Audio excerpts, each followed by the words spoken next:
Hi folks, greetings from Hong Kong. Today I've got a video just to introduce Sigma have announced a whole bunch of equipment ahead of CP Plus. It looks like there's a big event going on over there. I see some of the big outlets are there. Unfortunately, I'm not, basically because I wasn't invited and didn't know what was going on.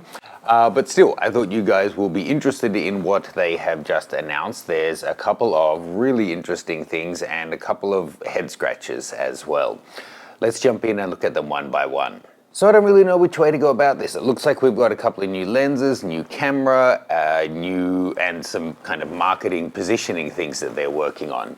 So not being at the event, not harping on that, but I don't really know the full context of it. I'm basically going off what's been announced on their webpage. I'll go through them maybe in terms of what I think are the most interesting things. So first of all, a new sports line lens for Sony E-mount and for the L-mount Alliance, which is an f4 constant aperture 300 to 600. Now, a 300 f4 isn't particularly fast, but a 600 f4 is about as fast as they come, and to have that versatility of 300 to 600 is fantastic. I can tell you on my most recent trip to Uganda and Tanzania, I was shooting a lot of wildlife, and most of my shooting was done between 400 and 600 mil. So something like this would be really, really handy. I have to say it looks like an absolute monster, but you would kind of expect that. Now, something that I always find interesting, a lot of the Japanese, well, most of the Japanese manufacturers, to be honest, avoid a lot of hyperbole, and I find their word choice usage really interesting. So on this one, for example, they say that it is superior optical performance and agility for professionals. They also say that it is an ultra telephoto lens with the optical performance and brightness of a prime lens.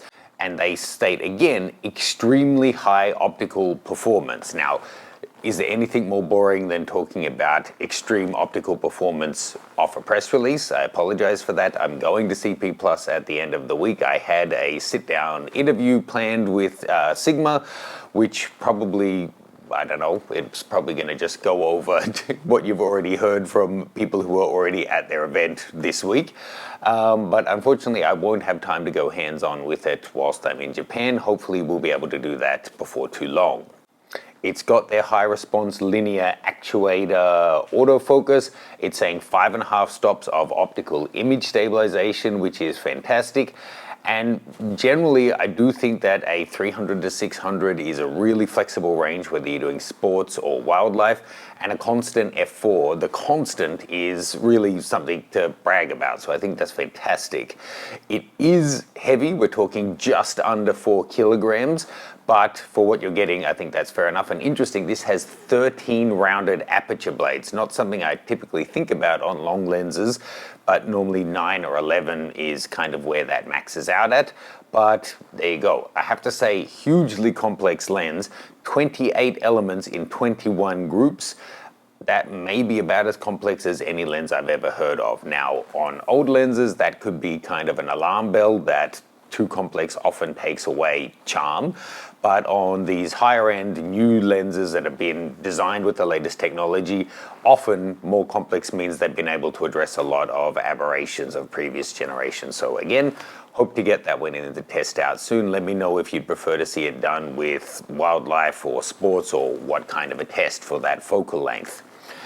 Now, not sticking to my most or least interesting, but let's take a look at the other lens they've announced. It is a contemporary 16 to 300. It's a variable aperture, 3.5 to 6.7. It doesn't look nearly as exciting as the other lens, but it'll probably sell 10 to 1 compared to the other one because of it's likely to be at a much, much more achievable price point. And it's a walk-around everyday lens rather than something that is going to be specialized in niche for professionals. Now, this one is coming out in more mounts. We're going to see it for L mount, the Fuji X, Sony E, and Canon RF mount. And I don't believe that they're disabling autofocus on this one, so that's nice to see some stuff coming out for the Canon guys out there. Nice that it's got a 50% macro reproduction at 70 mils, so you can get close-up, not macro, but half macro. Splash, dust, and water repellent. Dust, splash, and water repellent. Small and lightweight, optical image stabilization. It's going to be a much more entry-level lens. This guy is coming in at 615 grams to 625, depending on which mount you get. 9 rounded aperture blades. And one thing that I'll mention here, both of those made in Japan, and that's one of the other big things that they've got going on, is a made in, I hope I'm not mispronouncing this, Aizu campaign. So they're really pushing this, and I can see why, that all of their products from Sigma are designed and made in Japan, and that is going to mean a lot to some people, not much to others, but it's certainly worth noting that a lot of Nikon and Canon and other Japanese brand equipment are no longer made in Japan. You know, it used to be that you might have most of it made in Japan, and then that the absolute flagships would stay in Japan, but then the next tier may go to China or Thailand or somewhere. But for example, the new 35mm lenses from Nikon, including that gigantic 35-1.2 that cost $2,800, now the 1.8 and 1.4 are made in China, and the 1.2 is made in Thailand. None of those made in Japan. So Sigma are making a big deal about the fact that they're still making everything in Japan. And the other thing, they have updated their logo to now be the Sigma icon, the kind of, I'm sure you would recognize it. I think it looks kind of neat. It'll be interesting to see if that rolls out to being on all of the lenses. Now, the last thing, and this is, I don't know what to think about this. They are releasing a new camera again. Now, there's some interesting things about the camera. I will go into it, but you know that old saying about doing the same thing again and again and again and expecting a different outcome? Does that apply here? I'm not really sure. Sigma have brought out loads of cameras in the past, and I think I've seen one, maybe two ever out in the wild actually being used. Now, I'm sure they sold hundreds, not two, but I'm also very confident that they were a loss for the company because they weren't well received, even though the reviews were quite good and the sensors that they were using back in the day were really good. They just never kind of struck a chord. But obviously somebody at Sigma wants them to be still making bodies.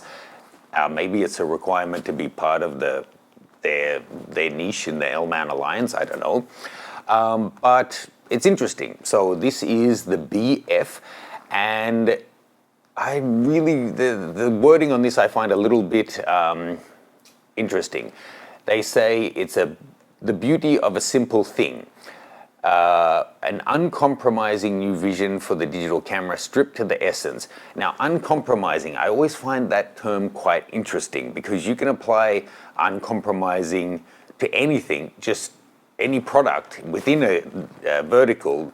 It just depends on what they're not willing to compromise on.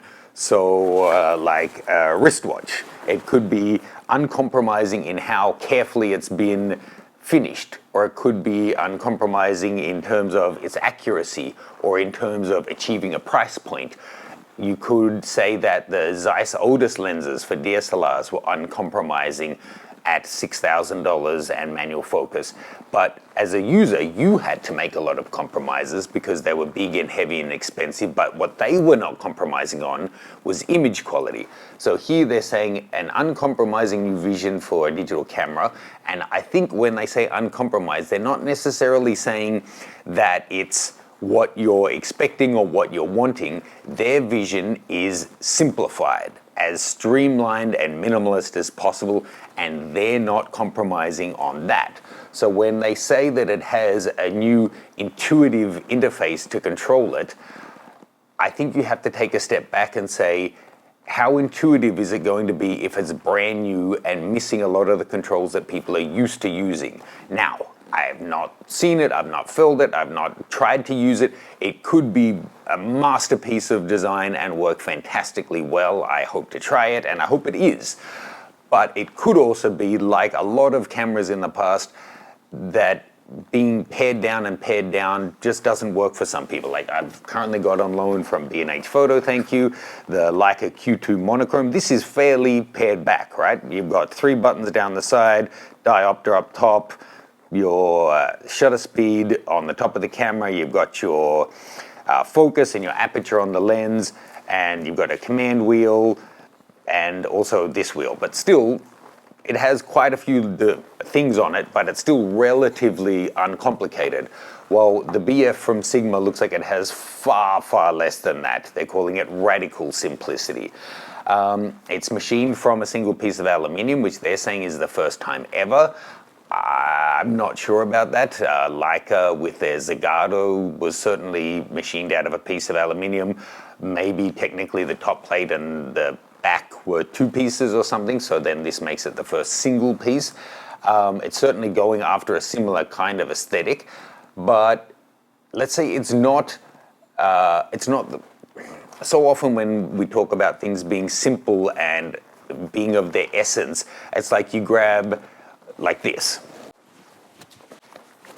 We're saying that instead of getting the current modern digital that has buttons, buttons, buttons, dials, buttons everywhere, everywhere, everywhere, that we're going back to something classic. That is how it started, that doesn't have all of the bells and whistles and options, that just has aperture and shutter speed and wind on and exposure compensation and shoot. That's one way of looking at it. What the BF is looking at is LCD screens, touch interfaces. There is a tactile button on it, but they're not all tactile buttons. So it's really going to suit a certain kind of user. It reminds me a lot of that Zeiss, I forget the name, was it a ZX1, something like that, that was going to be basically a smart device with built-in storage and a giant rear screen that basically never came to market. This also has a built-in SSD. It's somewhere between the M11 from Leica and the Hasselblad X2D, a couple of 100 gigabytes, I think, so plenty.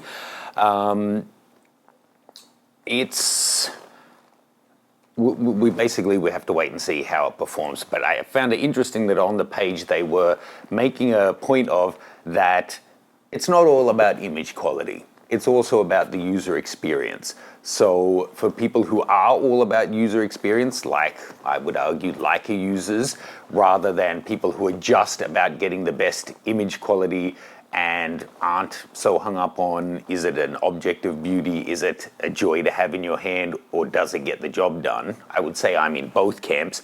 When I grab my Z9, I want to get the job done. When I grab my Hasselblad X2D, I want to enjoy myself as I go shooting. When I'm going to spend a month in Europe, as I'm about to, then I'm lucky to be able to call in and grab a beautiful compact monochrome camera. So it'll be interesting to see who this one is for. Also interesting to see what they do in terms of lenses for it. The same issue that Nikon has with their retro line of cameras. You can't just now throw, say, for example, the new 16-30 lens on this and expect it to have the same kind of vibe. As they're showing it here with the 45mm in the beautiful finishing, that's a striking combination. But how is it when you put any other kind of lens on it?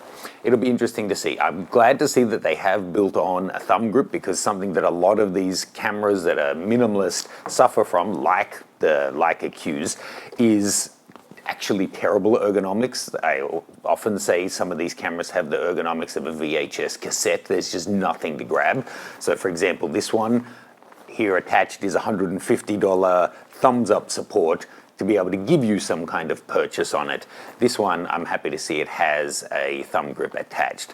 Looking through the rest of the specs, this is L mount only. They're not doing the Sigma mount anymore.